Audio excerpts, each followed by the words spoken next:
हम आप सभी इस बात को भली भांति जानते हैं कि हम आपके जीवन के अंदर कोई ऐसी समस्या नहीं है जिसका समाधान नहीं है। अगर आपके जीवन के अंदर समस्याएं हैं तो उसके समाधान ढूंढने की भी जिम्मेवारी सबसे पहले आपकी है। इसलिए आपकी जिम्मेवारी इसलिए बनती है कि हम आप अपने जीवन के अंदर हर समस्या के समाधान के लिए तत्परता दिखाएं, किसी चीज़ को गहन चिंतन के साथ करें, निस्वार्थ भाव से करें। आपके मन में ये होना चाहिए, मैं जिस मकसद में, जिस टारगेट को अचीव करने के लिए निकला हूँ, मैं उसको पाके ही लौटूंगा।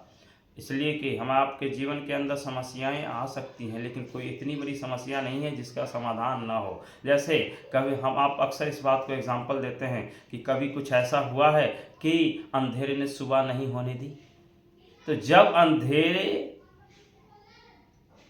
सुबह होने से नहीं रोक सकते तो हम आपके जीवन का संकल्प हम आपको सफल होने से कैसे रोक सकता है। इसलिए हम आपको जानना चाहिए कि हर मुद्दे और चुनौतियों को स्वीकार करना है और उसको साकार करना है और अपने सफल अभिव्यक्ति का आनंद लेना है। इसलिए कि निश्चित हम आपको इस बात को जानना होगा कि हम आपको असफल होते रहते हैं तो हम आपके धैर्य का इम्तिहान होता रहता है कि आपके अंदर कितनी हिम्मत है, कितनी ताकत है, कितना इरादा नेक है।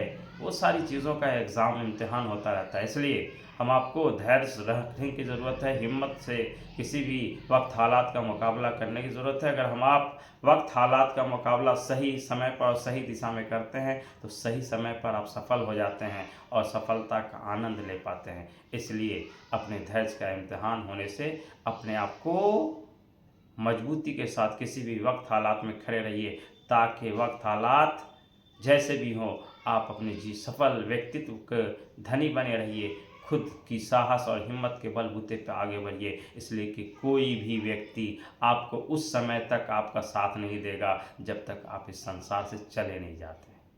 इसलिए कोई व्यक्ति किसी को कंधा उसी समय देता है जब वो इस संसार से चले जाता है, और लोग बदल बदल के कंधा देते हैं मरने के बाद, लेकिन जिंदा रहते हुए क्या करते हैं, उसका टांग खींचते हैं। इसलिए आप अपने आप को सफल बनाना चाहते हैं तो धैर्य से, हिम्मत से, ताकत से, हौसले से आगे बढ़िए, और तब जाके आप जीवन की विभिन्न प्रकार के मुद्दे और चुनौतियों को स्वीकार कर सकते हैं। धन्यवाद, आभार।